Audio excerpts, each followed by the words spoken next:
yield back. Justice to be Ms. Moore.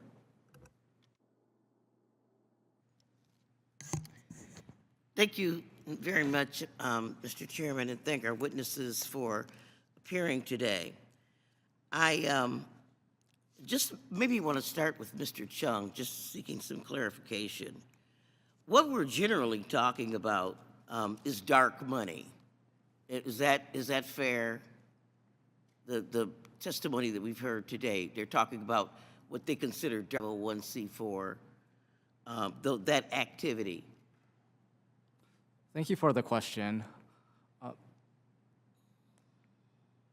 It's from undisclosed funding sources.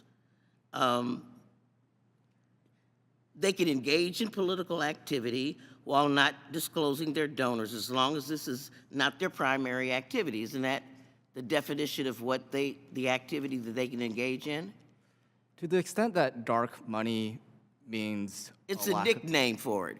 But you know, we heard a testimony here today, I believe from Mr. Walter, about the numbers of, about a couple of people in particular that are funneling money all over the country for voter get out the vote efforts.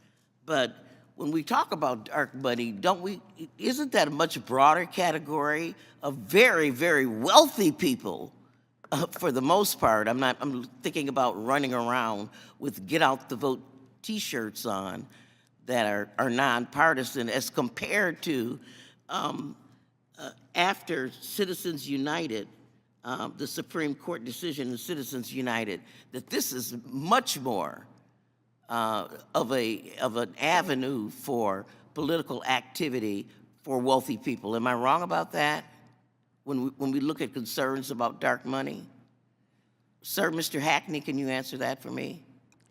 Yes, ma'am, Representative Moore. It is primarily about wealthy individuals having the ability to put money into an election without their fingerprints upon it, so you're not able to see where those dollars are coming from. These are 501c4 organizations. Dark money is primarily 501c4, but it can be 501c6 business leagues as well, and both of those organizations do not have to report their Okay, donors. and so we have heard a lot of complaints here today in for our guests about, you know, these voter registration schemes, what I'm saying is that we've said that campaigning speech is money, that money is speech. So these are people, when we look at the demographics of about 64% of the people who are eligible to vote, this is the new American majority. They're young people, they're people of color, they're unmarried women.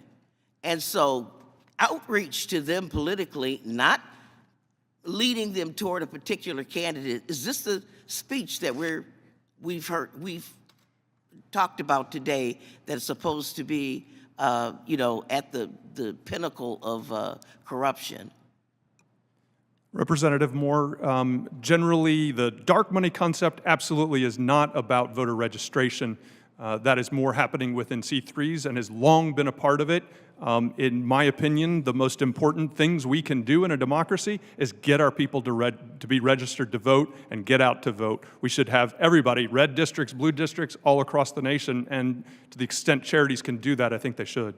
I mean, this is a charitable social activity, because I know that if you move around a lot, if you're poor, you may not know it's election day. And so we're left to those people who can afford to do commercials on TV, buy radio time. You know, the regular people will not have any voice were we to. So I just want to change the tone, Mr. Chairman, of this, and just remind people that if there are things we need to make sure of to keep foreign money out of the 501c4 political activities, let's work on that.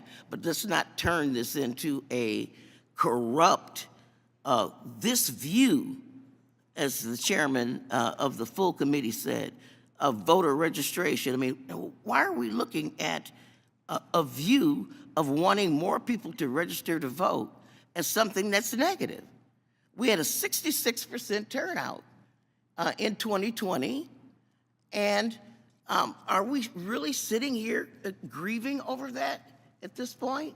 and trying to legislate against people's ability to do this? I hope not. And Mr. Chairman, thank you for your indulgence with my little rant here, and I yield back.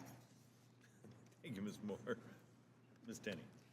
Thank you, Mr. Chairman, and I thank the witness